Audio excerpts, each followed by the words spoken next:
Ya, bueno, buenas tardes. Bueno, ya dimos la evaluación diagnóstica. ¿Qué les pareció? Bien, la resolvemos entre todos. Hoy en la noche, no sé si ya les llegó las notas, creo que no. Si no, hoy en la noche les llegará la notificación a la aplicación para que la puedan ver sus notas. ¿Sí? No, solamente es para que la universidad, ustedes y yo sepamos cómo estamos partiendo, pero no tiene ninguna incidencia en la nota. Yo no la puedo hacer, no me pareció. Ya, bueno, lo vemos mal. ¿Sí? Ah, ya, bueno. Por favor, ¿No se prendió? no lo prende acá. Lo vemos al final, a los que no les aparezca la...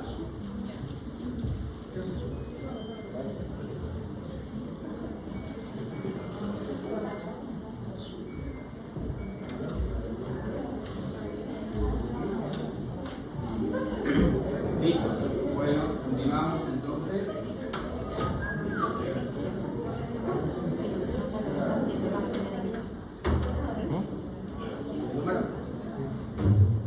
Número 9. 8. 1, 2, 3, 4, 5, 6, 7, 8.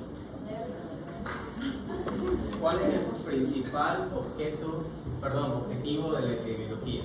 Inciso A, determinar la causa de las enfermedades. Inciso B, evaluar el impacto de los tratamientos clínicos. C, describir la distribución y determinantes de las enfermedades poblacionales.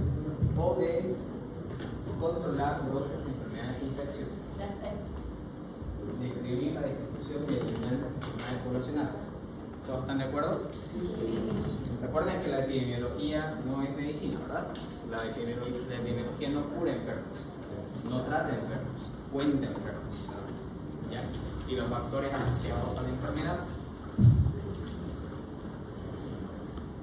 Número 1 al 5. 4. 1, 2, 3, 4. Vamos, siguiente pregunta. En un estudio clínico, el grupo control es aquel que, dicen A, ¿verdad? Recibe el tratamiento experimental. ¿Están todos de acuerdo? ¿Ok? Inciso B dice, no recibe ningún tratamiento, recibe un placebo, tratamiento estándar, o es el grupo que presenta los mejores resultados. ¿Por qué no sería A? La respuesta es C, pero ¿por qué no sería A? Cuando entra, se asegúrese que la puerta quede cerrada. El que recibe el tratamiento experimental no es el grupo control, ¿verdad? Es el grupo de estudio. El que no recibe ningún tratamiento, ¿por qué no podría ser el grupo control? Si yo le doy el fármaco experimental a la persona que quiero estudiar, a la que no le quiero dar el fármaco, ¿no sería mejor no darle nada?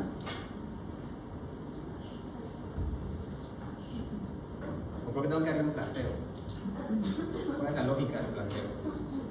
Si el placebo al final del día no tiene el principio activo, ¿verdad? No tiene ningún principio activo. Pero ¿por qué tengo que darle el placebo a la persona?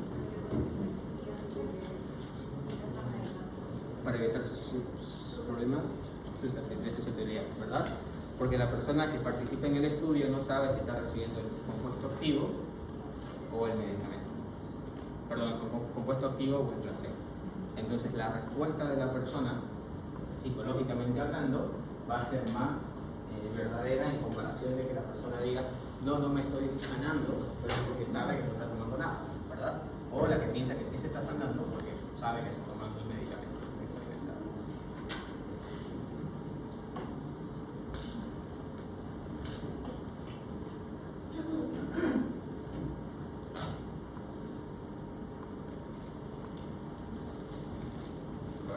Siguiente, número 3.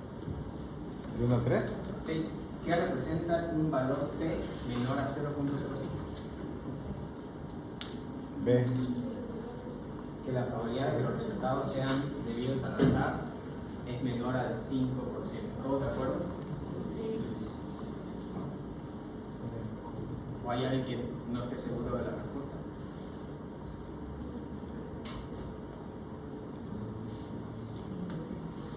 Cuando el valor P es menor a 0,5 significa que el estudio tiene validez o no.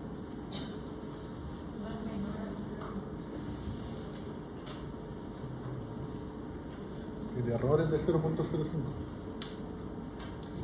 Independientemente del valor P, el estudio tiene validez cuando ha seguido una rigurosidad científica, sin importar el valor. ¿Ya? El valor P me permite saber si A está asociado a B, o si el desenlace está asociado con el origen. ¿Ya? Pero la validez del estudio nunca se le va a dar el valor P. Básicamente yo encuentro un valor P porque todo en estadística es probabilidades, azar. Entonces quiero que la probabilidad de que lo que yo encontré sea producto del azar sea lo más pequeña posible. Entonces en ese caso es 95%, dándome un estudio o una confiabilidad del opuesto. Entonces si mi error es menor al 5%, por lo tanto mi confiabilidad sería 95%, ¿verdad?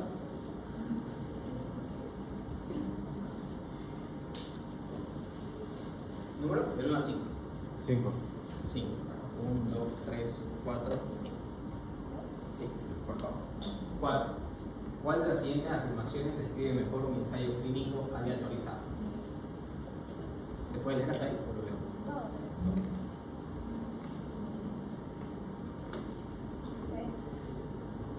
¿Ve? Un estudio donde los participantes son asignados aleatoriamente a diferentes grupos de tratamiento. ¿Todos de acuerdo?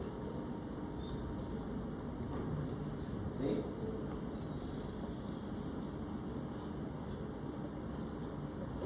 Listo. Sala 5. La persona que está al lado. ¿Qué tipo de estudio es el más adecuado para investigar la prevalencia de dos enfermedades? Transversal. Okay. ¿Por qué no casos y controles? Está bien siempre. ¿Por qué no sería casos y controles?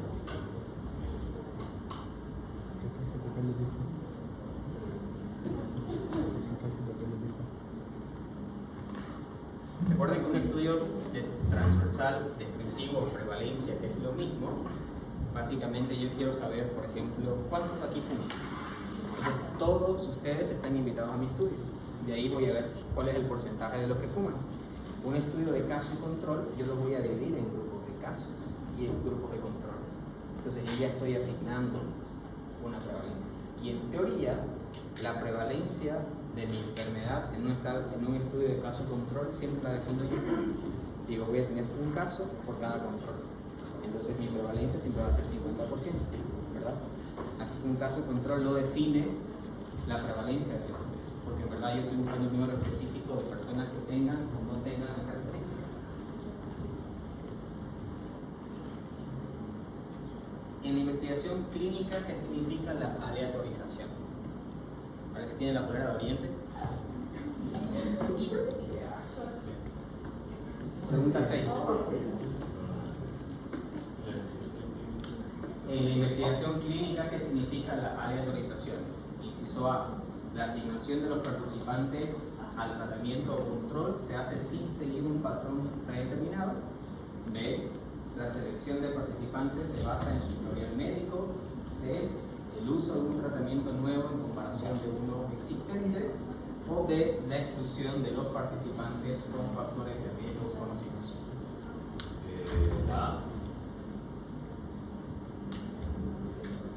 ¿Todos de acuerdo?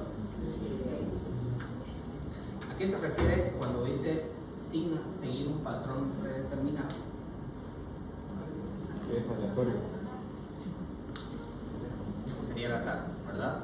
Si yo sigo un patrón, por alguna razón, todos los de la izquierda reciben tratamiento versus todos los de la derecha no reciben un tratamiento, ya no es aleatorización, ¿verdad? Es una asignación que le da él por el investigador. En algunos casos podría servir, pero en la mayoría de los casos debería ser aleatorizado. ¿Ya? Básicamente todos en una bolsa y voy sacando los bolitos y saber quién es quién. 7. Un sesgo es un estudio epidemiológico. Un sesgo en un estudio epidemiológico se refiere a qué? La persona que está al lado, por favor, al lado derecho.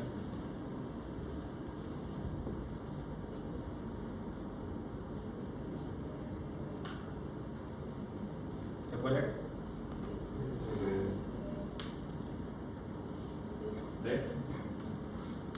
Una distorsión sistemática de los resultados debido a errores en el diseño o ejecución del estudio. ¿Todos de acuerdo? Un sesgo es un error, ¿verdad? Que yo tengo cierta tendencia hacia un lado por alguna razón. Y el sesgo se puede dar por dos razones. Porque el grupo de investigación cometió un error en el diseño del estudio, que suele suceder, o porque hay cosas que los investigadores o investigadoras no pueden controlar. Pero en ese tipo de situaciones, el grupo de trabajo sabe que existe ese sesgo y lo menciona en el estudio. Y dice, sé que existe ese sesgo y esta es la forma en la que intento entregar los resultados posibles de ese error. Super. 8. En un estudio de cohorte, los participantes son seleccionados Pasando a ser esta exposición o cuando ¿Todos de acuerdo? En el estudio de cohorte, ¿cómo funciona su exposición? ¿Todos de acuerdo? ¿Alguien que no esté de acuerdo?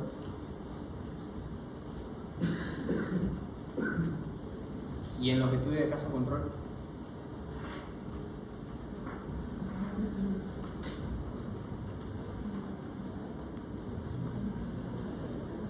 Pongámoslo así, porque a veces es confuso. A ver, vamos a ponerle...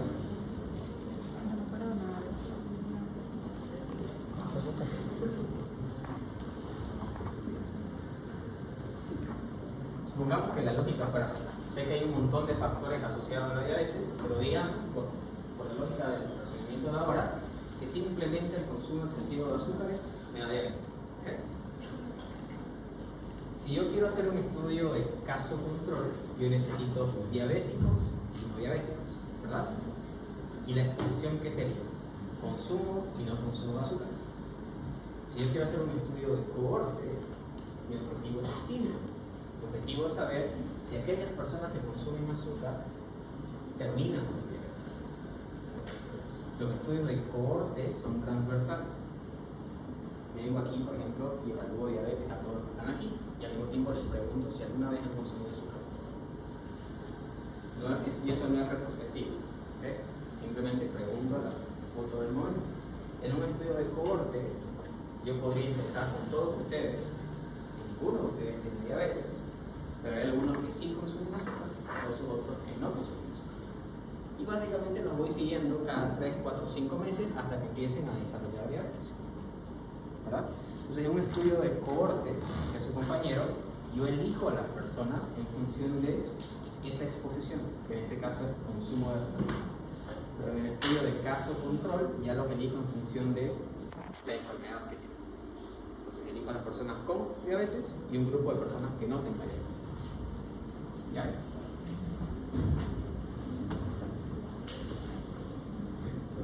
El intervalo de confianza es un estudio en un estudio estadístico que nos indica. ¿Para allá atrás? Cualquiera de las dos. Pregunta 9. El intervalo de confianza en un estudio estadístico que nos indica. ¿Pueden leer?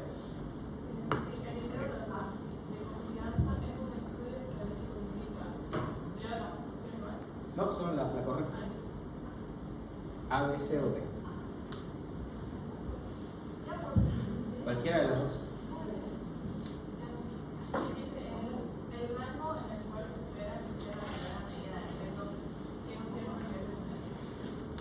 Sería A entonces. ¿Cuál es el nivel de confianza estándar? ¿Qué valor es? ¿Cuánto? Lo mencionaba hace rato, ¿verdad? Si el valor P es 5%, la confianza es 95%. Si el valor P yo lo defino como 10%, que como estadista puedo hacerlo, por lo tanto la confianza va a ser de 90%. ¿Ya? Por último, ¿cuál es el propósito principal de un metaanálisis? Para todos y todas. B, todo. ¿Alguna opción diferente? combinar los resultados de múltiples estudios para obtener una estimación global, ¿verdad? Es el último nivel de la evidencia científica, básicamente. Comparo estudios de muchos países que han hecho cosas muy similares para tener una estimación general de la situación de esa enfermedad. ¿Ya? ¿Preguntas? Bueno, súper. Entonces, esto es algo que deberían de saber ustedes, porque ya vieron en las materias previas a esta. Ahora iniciamos con la unidad número 1. Ciencia, hipótesis e investigación.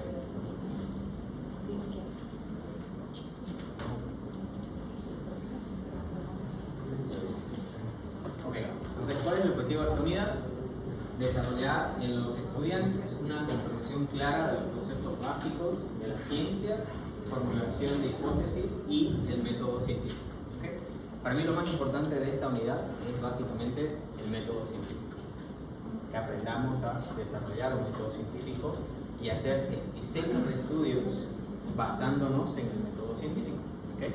En la unidad siguiente veremos tipos de estudios y demás, pero por ahora tenemos que tener la lógica de el diseño, el método científico, perdón, y el diseño de sus estudios.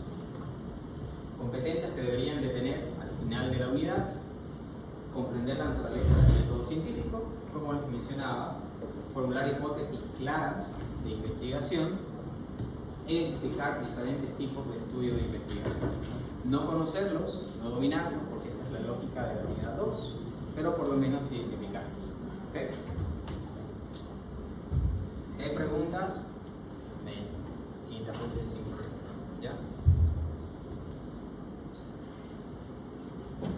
Para esta y todo el semestre, lo que vamos a hacer es, cuando les presento las diapositivas de la unidad, yo lo divido en capítulos. En este caso, esta unidad en particular está dividida en 4 capítulos. Cada que inicie un capítulo va a haber una diapositiva con la carátula de ese capítulo para que sepan en qué parte estamos de la unidad. ¿Ya? Y dentro de cada capítulo habrán ciertas actividades que podemos hacer en clase. Las actividades que hagamos en clase no tienen nota, pero obviamente importante para que vayan siguiendo la lógica de la unidad. Así que vamos con el primer capítulo, concepto de ciencia. Entonces, vamos a ver, esperemos que funcione. Si pueden escanear ese código, por favor.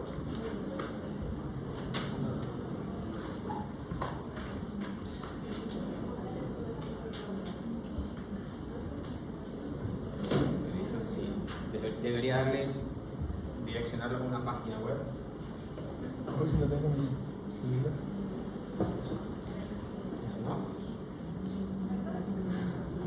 Eso. Ahora pongan su nombre. Recuerden que eso no es por nota, así que pueden poner iniciales, lo que ustedes deseen. No voy a revisar los resultados.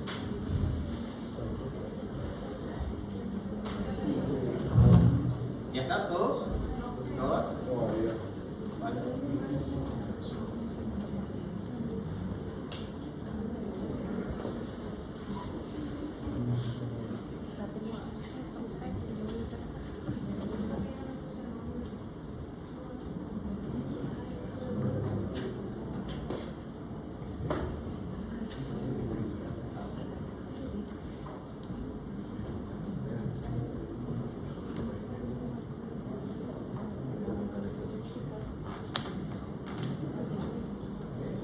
Listo. Bueno, vemos si funciona. Creo que sí. Debería cambiar la pantalla de su celular para que les dé la opción de responder esa pregunta. Entonces, si pudieran encontrarle un sinónimo a la palabra ciencia, ¿cuál sería? Usen a la medida de lo posible una sola palabra. ¿Qué palabra usarían?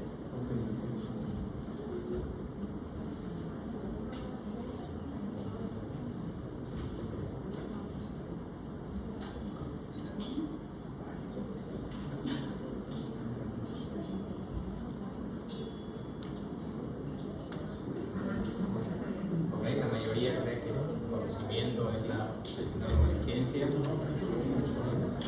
Científico. Probablemente. ¿Ah? No se puede. Creo que eso va a ser para las primeras 30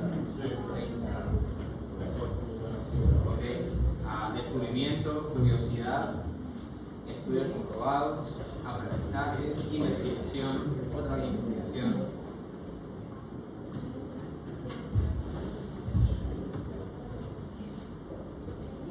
Bueno, en resumen, si se dan cuenta, si pudiéramos tomar las palabras que se repiten, tenemos conocimiento, investigación. ¿Qué más? Puede ser curiosidad, ¿verdad? Hablan algo de un método, aprendizaje. Entonces, parece que la lógica va bien por ahí. Pero, ¿cómo define el diccionario la palabra ciencia? Eso es diferente, ¿verdad? El diccionario la define como conjunto de conocimientos obtenidos mediante la observación y el razonamiento sistemáticamente estructurados. Entonces, esos son los puntos importantes de la definición de la palabra ciencia en el diccionario.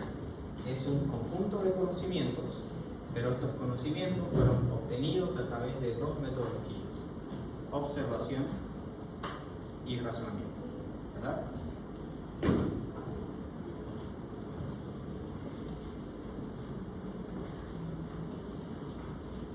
Pero ¿cuál es el objetivo de la ciencia? ¿Cuál sería su definición según la comunidad científica? Según la comunidad científica, la definición de la ciencia es que este es un sistema organizado de conocimiento, no es muy diferente a lo que veíamos en la definición del diccionario, que se va a basar en la observación, experimentación y razonamiento lógico para el entendimiento del mundo natural. ¿Okay? Entonces, si tuviéramos que resumir, ¿qué necesito para generar un conocimiento científico?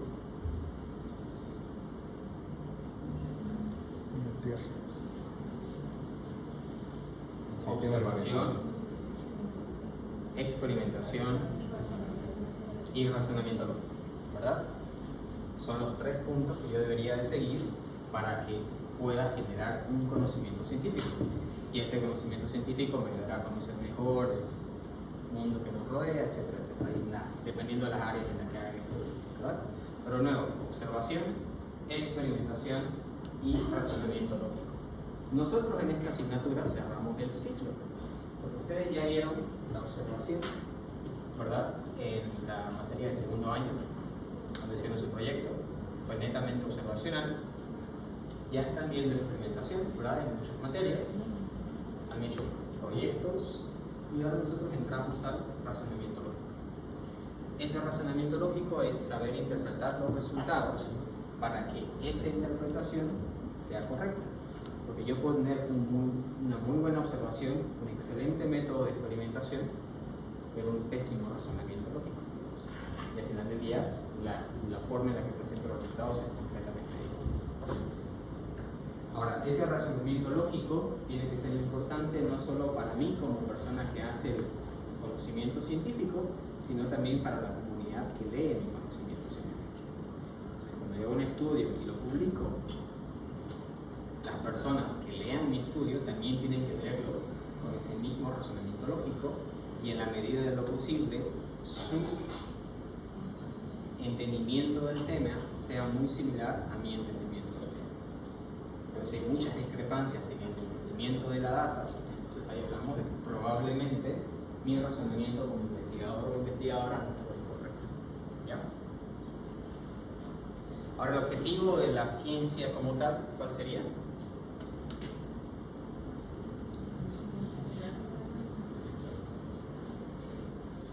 Básicamente generar conocimientos confiables y verificables. ¿Okay? Entonces, un buen estudio científico es aquel que puede ser reproducido. Entonces, yo lo hago con toda la metodología y eso quiere decir que otra persona en un contexto muy similar repite mi metodología y obtiene resultados similares, exactamente iguales, pero similares. ¿Okay? Si alguien obtiene estudios resultados completamente distintos, alguien está haciendo malas cosas, o el que repite la experimentación o yo cuando obtuve los resultados. Entonces, un buen conocimiento científico generado a través de investigación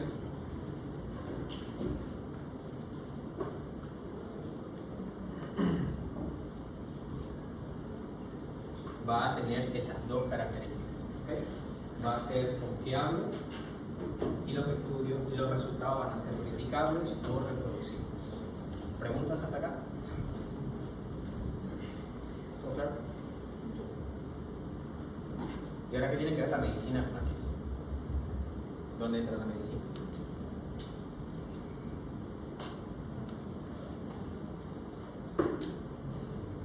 ¿Qué dice?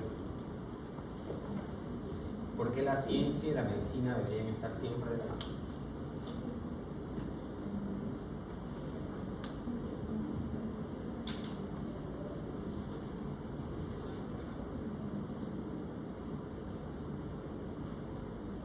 Todo lo que ustedes están aprendiendo en la carrera, ¿de dónde viene?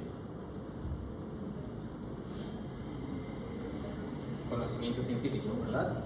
Y esos conocimientos científicos vienen, en la mayoría de los casos, de una buena metodología científica. Probablemente habrá habido alguna vez un doctor, una doctora, que hizo una experimentación, pero que su metodología no fue buena, entonces se la descartó. Luego hubo otra persona que hizo una buena metodología científica, hizo un buen descubrimiento, y su conocimiento se lo va adhiriendo al conocimiento científico médico. Entonces todas las normativas y las estructuras clínicas que ustedes tienen para tratar a una persona o conocer la fisiología humana y demás están en base a ese método científico que empieza con la observación, ¿qué más? Experimentación y razonamiento lógico, ¿verdad? Entonces, ¿cómo puedo desarrollar la medicina, en otras palabras? A través de la generación de conocimiento científico, ¿verdad? La medicina se va desarrollando a través de ese desarrollo del conocimiento científico.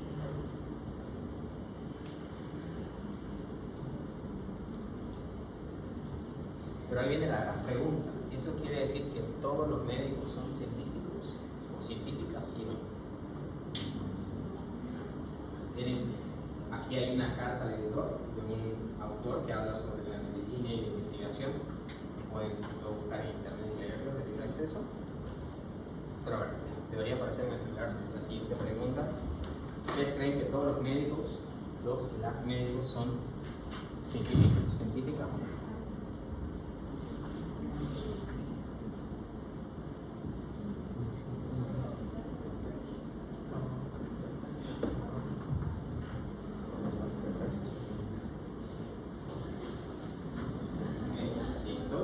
La gran mayoría no concuerdan que todos los doctores o doctoras son científicos, ¿verdad? Científicas. Entonces, si ese fuera el caso, pongamos, en esa hipótesis, si un médico no necesariamente es científico, entonces el médico, en teoría, no debería necesitar la lógica del conocimiento científico, ¿verdad? Y si no necesita la lógica del conocimiento científico, ¿por qué están llevando todo una materia de lectura crítica? ¿Por qué no es una materia opcional?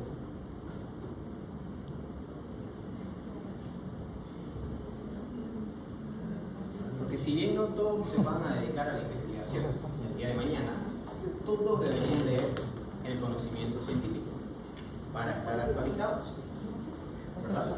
Entonces, no todos piden. Una vez me dijeron en clase ese bichito de la investigación que los llama o las llama a hacer investigación, y está genial, pero independientemente que se dediquen a hacer investigación o no, ustedes deberían estar continuamente leyendo resultados de investigaciones que les permitan que sus prácticas clínicas estén actualizadas, ¿verdad? Eso debería partir desde el grupo docente hasta los estudiantes. Entonces, cada vez que los docentes tenemos una asignatura, toda nuestra asignatura debería estar basada en el último paper que se ha publicado en cardiología, pediatría, medicina interna, que sea la materia que sea. ¿Okay?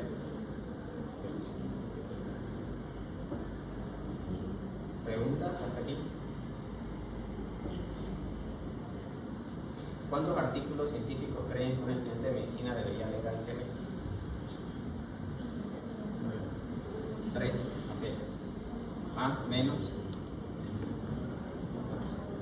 6. 6, ya.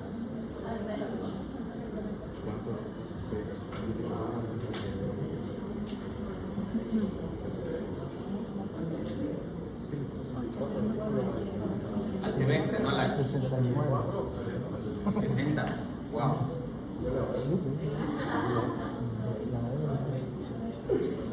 Eso depende del nivel o el año de medicina en el que estén, ¿verdad? Probablemente en los 2 primeros años se dediquen más a leer los textos, pero ya cuando vayan avanzando las materias de especialidad, ahí tendrán que saber cuál es la última información o la última evidencia en vanguardia sobre esas especialidades en particular. Varía, por ejemplo, en Estados Unidos, los estudiantes de medicina de los últimos años leen aproximadamente de 10 a 12 artículos científicos por mes, dentro de los artículos científicos obligatorios. Ahí, si a alguno le gusta leer, leerá más, ¿verdad? Ahora, si ustedes ya fueran, cuando sean médicos, ¿cuántos artículos científicos deberían o creen ustedes que tendrían que leer mensual?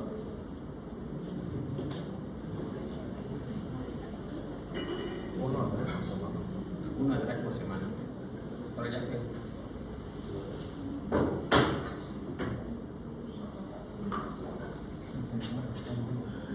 Probablemente no van a tener mucho tiempo, ¿verdad? El personal de salud es el que menos tiempo libre tiene, y mucho menos para estar leyendo un artículo científico. Y es ahí donde viene la importancia de esta materia. Una lectura crítica no solamente es un razonamiento lógico de la evidencia científica de ese paper, sino una lectura coherente. ¿Eso qué quiere decir? Si yo, por ejemplo, ya soy cardiólogo y voy a leer el último descubrimiento sobre una proteína X en cardiología, yo no me voy a poner a leer las 2 páginas de introducción del paper, ¿verdad? Porque yo ya tengo conocimiento sobre el área. No necesito que me hablen sobre qué es el corazón y el funcionamiento eléctrico del niño. Entonces no voy a leer la parte de introducción, ya me salvé 2 páginas. Probablemente la metodología la conozco, así que simplemente leo los subtítulos, no sé que tengo una duda en particular, pero sí me interesa saber los resultados y la discusión, porque quiero ver la interpretación de ese grupo de investigación sobre esos resultados. Y a veces a medio artículo científico se van a dar cuenta de que esa información no tiene sentido, porque no le creen lo que escribieron, o porque es muy obvio y van a dejar de leer. Entonces, cuando decimos cuántos artículos científicos leen al mes o al semestre, no necesariamente nos tienen que leer todo. A veces simplemente leen el resumen, y con el resumen se dan cuenta que el artículo es interesante, pero no lo suficientemente interesante para que lo lean completo. Lo importante es que estén totalmente informados de lo que sale dentro del conocimiento científico en el área de su interés. Si son, qué sé yo, neumólogos, no van a estar leyendo sobre un área que no les interesa, ¿verdad? Se van a dedicar a leer sobre el área de su interés. Entonces, básicamente eso es lo que decíamos. Si bien no todas se van a dedicar a la investigación científica, es importante que todos y todas estemos estemos atentos a la información científica que sale principalmente en el área de nuestro interés. Que no vaya a ser que luego usen la misma forma de tratar al paciente por 20 segundos, porque ya hay medicamentos completamente diferentes y nuevas metodologías. Pero en función de ello, hablamos de generar conocimiento científico a través de la investigación, ¿verdad? Ya definimos qué era la ciencia como tal, que no todos son científicos, que todos tienen que acudir a la ciencia, pero ¿qué es el conocimiento científico? Según lo que dicen, ¿qué creen que es el conocimiento científico?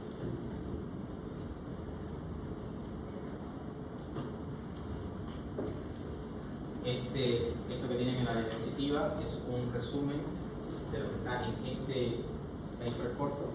Entonces también lo pueden ver el título después y lo pueden leer de manera detallada si quieren. Pero básicamente este autor nos dice que el conocimiento científico va a surgir de la necesidad humana de describir y explicar la naturaleza y sus interrelaciones. Entonces, ¿surge de qué el conocimiento científico? De la curiosidad, ¿verdad? De saber por qué funcionan las cosas como están funcionando. Y a través de, o cómo parte la curiosidad, ¿Cuál es el primer paso de esa generación?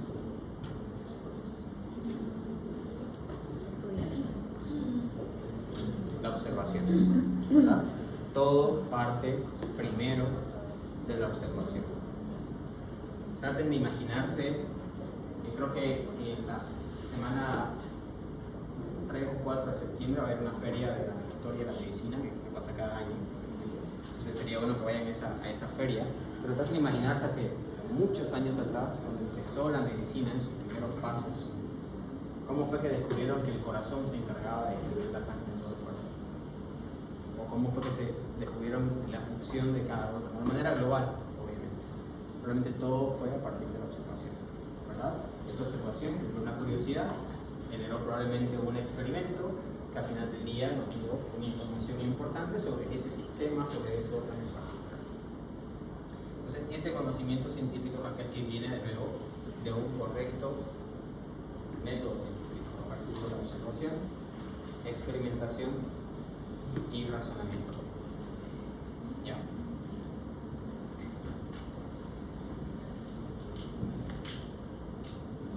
Ahora dice el segundo punto, la realidad es percibida de diversas maneras, generando diferentes categorías de la realidad, pero permanece independiente del observado. ¿A qué creen que se refiere el autor de ese artículo, a ese punto?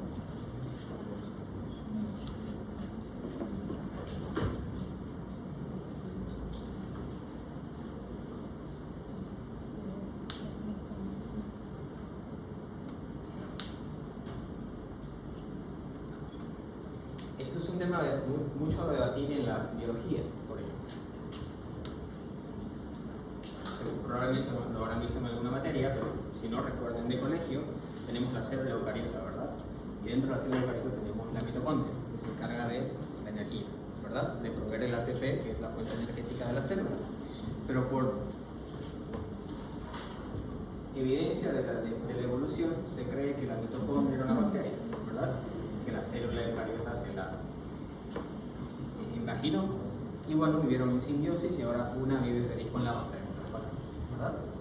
Entonces ahora, dentro de toda la comunidad biológica, muchos tratan de decir que no, que es simbiosis, otros dicen que es mutualismo, otros incluso dicen que es parasitismo, independientemente de la definición que cada uno le dé. Por ejemplo, aquí te puedo decir que es una relación simbiótica entre la mitocondria y la célula, por allá pueden decir que es una relación parasitaria. Independientemente de lo que estamos haciendo nosotros, estamos generando diferentes categorías, ¿verdad? Pero si nos vamos a la información como tal, a la célula y a la mitocondria, no les importa cómo las clasificamos. Ellas dos viven en un sistema y ya trabajan bien, ¿verdad? Solamente que nosotros, en nuestra lógica, queremos clasificar las cosas en diferentes grupos, probablemente para entenderlo mejor. Pero recuerden que la vida y en general el conocimiento de la fisiología en cualquier área no viene clasificado. La vida no viene, nosotros somos bacterias, otros son arqueas y estas son eucariotas. Todos trabajan en un ecosistema. Somos nosotros que en la generación de esa información o ese conocimiento queremos clasificar las cosas en diferentes grupos. En verdad, todo funciona de manera unísona en la vida real. Pero ahora el conocimiento científico tiene diferentes características. El primero es que el conocimiento científico debe ser empírico. ¿A qué creen que se refiere eso?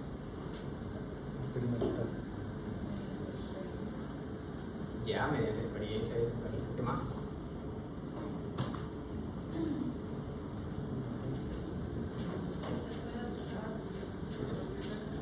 Que se puedan probar por varias personas, ¿ok? Su compañera decía mediante experiencia, eso básicamente se lo puede traducir a través de experimentos, ¿verdad? Y ya su compañera decía que se pueda probar por cualquier persona, eso se lo podría clasificar como que verificables y reproducibles, ¿verdad? Entonces un conocimiento empírico es aquel que se basa en experimentos que son reproducibles y verificables, ¿verdad? Si se dan cuenta, esto es ver lo mismo de diferentes puntos de vista, ¿ok? ¿Qué significa que sea objetivo?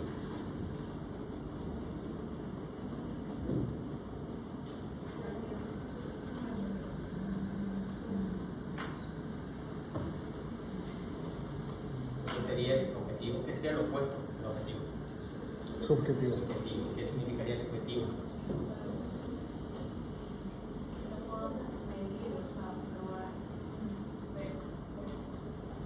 Objetivo que se pueda medir o probar.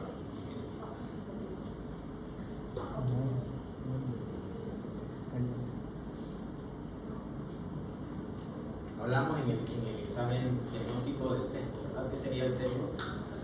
Algún tipo de error, ¿verdad? Que se da porque el grupo de investigación direccionó los resultados hacia un sentido, capaz sin darse cuenta, no de manera voluntaria, ¿verdad? Pero sin darse cuenta lo direccionó hacia un lado, una posibilidad.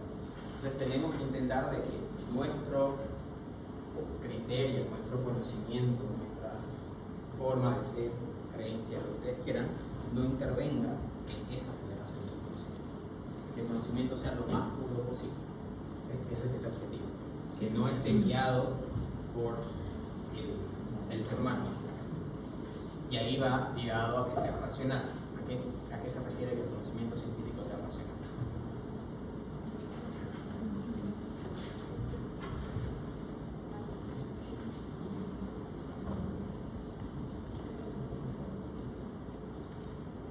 Que su interpretación obedezca leyes lógicas y de razonamiento. ¿Verdad? De nuevo, si no es subjetivo, el resultado fue objetivo y fue empírico porque se basó a través de observaciones y experimentos, entonces esa data que se generó tiene que ser racional, bajo el punto de que yo fui crítico y tuve un razonamiento lógico en el momento de interpretar esos resultados. Si se dan cuenta, con las tres primeras características del conocimiento científico, básicamente englobo toda la definición de la ciencia como tal. Aparte de ser sistemático, ¿qué significaría que sea sistemático? Que tiene un orden. Que tenga un orden, ¿verdad? Que haya un sistema que siga. Y eso ayuda mucho a que sea reproducible. Porque si hay un orden y hay un sistema definido, cualquier persona lo puede reproducir y los resultados deberían de ser similares. ¿Recuerden cómo era la ciencia hace muchos años atrás? Había un personal de salud, un médico, una doctora, que encontraba algo, simplemente escribía un paper de una plana, sin ningún tipo de metodología. Descubrí esto y creo que es esto. ¿Verdad? Entonces al final del día que había, no había esa reproducibilidad. Probablemente porque en esa época había bastantes peleas, ¿verdad?, entre los científicos y las normas de cómo se podían entender las enfermedades, ¿okay? Pero no había una metodología y no había una reproducibilidad. Ahora se trata de cambiar eso de tal forma que si ustedes hacen un estudio original, ustedes tienen que meter la base de datos al estudio y que esta sea de dominio público, para que otra persona pueda hacer el mismo análisis y encontrar esa reproducibilidad, o incluso otro grupo pueda hacer un metaanálisis con esos datos. Entonces, esa es la lógica de la investigación hoy. Tiene que ser progresivo también. ¿A qué creen que se refiere la progresividad de la investigación? O del conocimiento científico, perdón.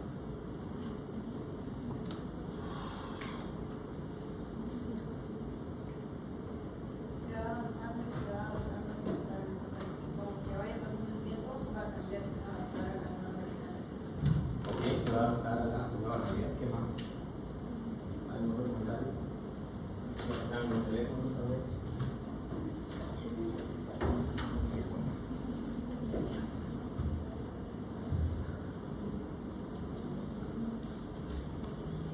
Si bien yo me tengo que adaptar, o mejor dicho, mi conocimiento científico se tiene que adaptar a la realidad actual, no tiene que olvidar la información previa, ¿verdad?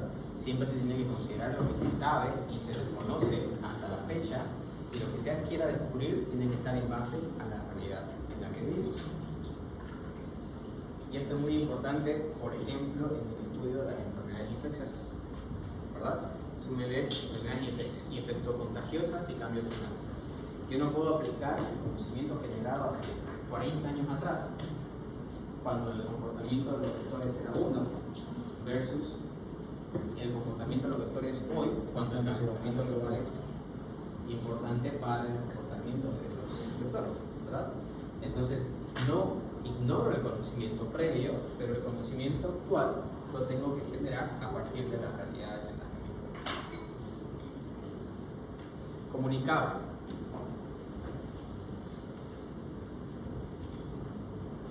No es inefable, o sea, se puede explicar. Se puede explicar, ¿ya? ¿Qué más? Que es de carácter público, no privado. Perfecto. Tiene que ser primero de carácter público. Cualquier persona, no solo la comunidad científica, tiene que poder tener acceso a esos artículos. Hoy se trata de mover la ciencia a un punto de que todos los artículos sean de libre acceso, ¿verdad? No sean restringidos. Entonces es un punto hacia esa característica del conocimiento científico. Otra es que la terminología en la que uno comparte ese conocimiento científico sea entendible por toda la comunidad. Ustedes pueden ser los más expertos en un área, pero en el momento de comunicar esa información tienen que hacerlo de tal forma que toda la comunidad entienda lo que ustedes están hablando. No usar palabras muy técnicas, muy específicas, de tal forma que una persona que no está ligada a su área la lea, no lo entiende. Lo que más bien tienen que hacer es generar ese interés de la comunidad en general para su conocimiento científico. Y si hay algo en lo que los científicos son pésimos es en escribir. Y se dan cuenta cuando leen un artículo científico, ¿verdad? Son bastante pesados, no se pueden entender. La ciencia puede ser muy buena, pero su forma de comunicar es pésima. Entonces, es algo de trabajar. ¿Okay? La forma de escribir, la forma de presentar esa evidencia científica. Y por último, preventivo. Porque el conocimiento científico debería ser preventivo.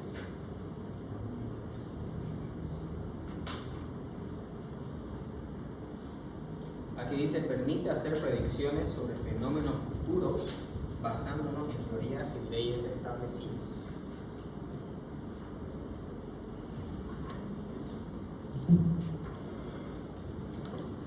¿Para qué voy a estudiar toda la lógica de una enfermedad, toda la patología y la fisiología involucrada con una enfermedad, si no la voy a usar luego para el beneficio de la medicina y tratar a esa persona y evitar que vaya a un estado crónico? ¿Cuál es el objetivo de entender todo el sistema de comportamiento de la enfermedad? Es para evitar de que esa enfermedad ocurra en primer lugar, ¿verdad? Lo mejor es la prevención antes que el tratamiento. Entonces, esa generación de ese conocimiento puede ser a nivel individual de una enfermedad, puede ser a nivel militar, por ejemplo, propagaciones o brotes de enfermedades contagiosas que podrían incluso terminar en pandemias. Entonces, esa información previa me puede ayudar a predecir qué puede pasar si yo no ejecuto un control previo. Ahora, el conocimiento científico no es el único conocimiento que existe. ¿Qué otro tipo de conocimiento puede existir? Empírico. ¿Y eso cuál sería?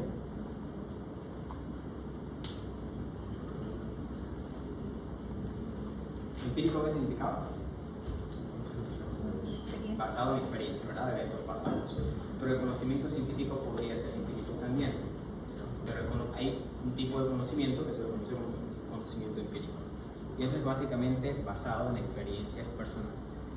No está en ese conocimiento, no involucra un método científico, ¿verdad? Es como que yo estoy caminando y sé que la vez que camino por aquí hay una grada, entonces la siguiente vez que pase por ahí no tengo que ver la grada porque ya tengo un conocimiento previo sobre lo mismo. Eso no quiere decir de que en todas las aulas va a haber esa grada, ¿verdad? Entonces es un conocimiento basado en experiencias personales. No significa que la información sea errada, pero no obedece a un criterio científico, por lo tanto no se lo considera como conocimiento científico. También existe el conocimiento filosófico y el conocimiento religioso, ¿verdad?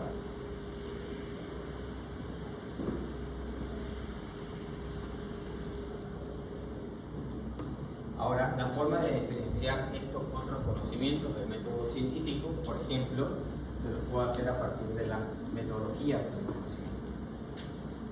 Entonces, recuerden que el conocimiento científico viene a través del método científico.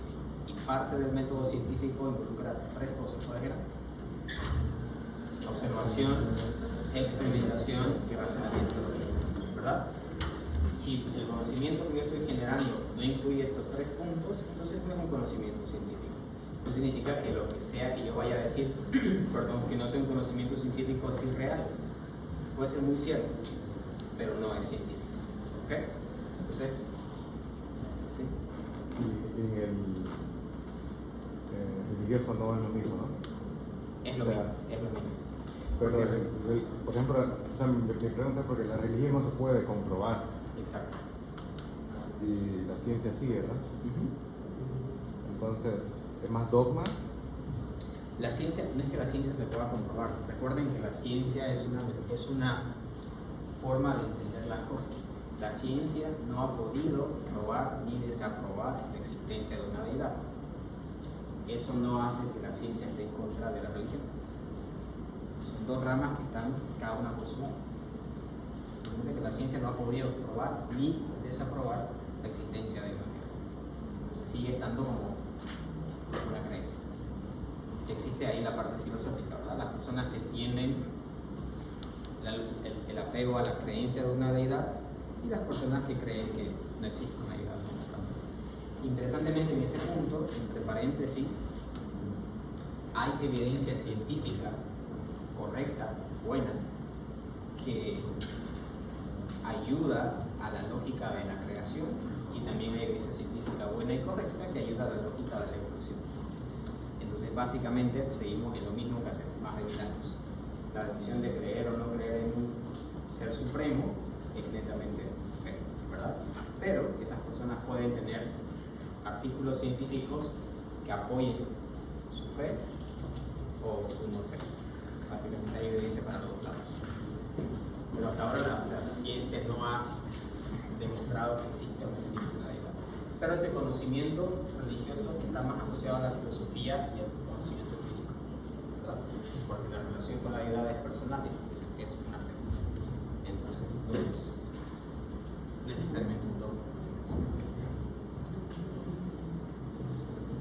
Tiene que ser verificable el conocimiento científico. Y eso vamos a lo mismo que decía, ¿verdad? Yo les puedo decir, yo siento a Dios, pero eso no significa que todos ustedes lo sientan, ¿verdad? No significa que yo estoy mintiendo, pero no es verificable en todos. Entonces, como no es verificable, no se convierte en un conocimiento científico. No quiere decir de nuevo que yo esté mintiendo, que mi conocimiento sea irreal. Significa que científico no es. ¿Okay? La ciencia puede ser comprobada por muchas personas. Entonces, eso es lo que hace un conocimiento científico, que pueda ser reproducible.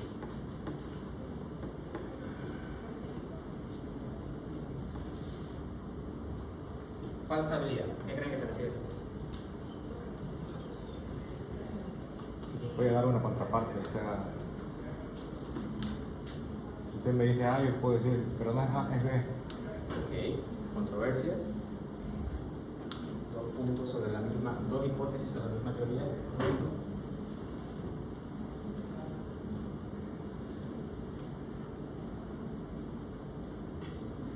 Ahí dice, el conocimiento científico debe ser falsable, es decir, que debe poder ser sometido a pruebas que puedan demostrar que es incorrecto. Nos vamos de nuevo a la filosofía o a la religión, ¿verdad? La ciencia no puede demostrar que algo es correcto o es incorrecto en ese sentido. Son criterios personales. Pero un conocimiento científico, la ciencia sí lo puede comprobar como verdad o falso. Ejemplo, las vacunas. Puede haber un grupo de personas que diga que las vacunas son lo peor, pero la ciencia ha demostrado la efectividad de las vacunas, ¿verdad? Entonces, hay cosas que el conocimiento científico no nos va a ayudar, como la filosofía y la religión, o el empirismo, la experiencia personal, pero hay cosas que el conocimiento científico sí puede establecer como esto es incorrecto. Y es incorrecto porque hay evidencia científica que demuestra que esto es incorrecto. Y por último, universal.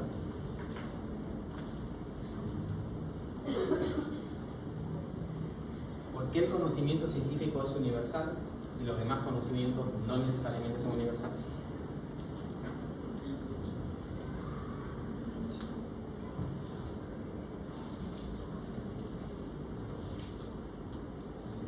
El mismo ejemplo de las aulas, ¿verdad?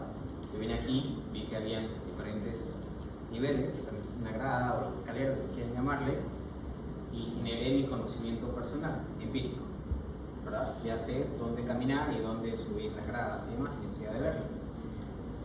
Eso no significa que sea universal. ¿A qué me refiero con que todas las aulas de la universidad tengan esta estructura? Solamente se está dentro del conocimiento filosófico, lo mismo, ¿verdad? Habrá una teoría de la filosofía en un punto sobre algún criterio en particular, pero hay otra línea de la filosofía que probablemente piensa algo distinto. Básicamente la filosofía se basa en eso, ¿verdad? En ese debate de la existencia, pero entran en constante debate para tratar de encontrar la verdad de algo. Pero en el conocimiento científico no existe tal. El conocimiento científico es reproducible, en teoría los resultados deberían dar exactamente igual, sin importar dónde los haga, cuántas veces los repita. Entonces ese conocimiento sí es universal y no es personal. ¿Preguntas hasta acá? ¿No hay preguntas? Bueno, entonces con eso terminamos el capítulo 1 y nos vemos así. Vamos a avanzar un capítulo mientras se acomodan para irse un capítulo por clase. Como esto es introducción, no hay actividad, pero el siguiente capítulo en este momento haremos la actividad. ¿Ya?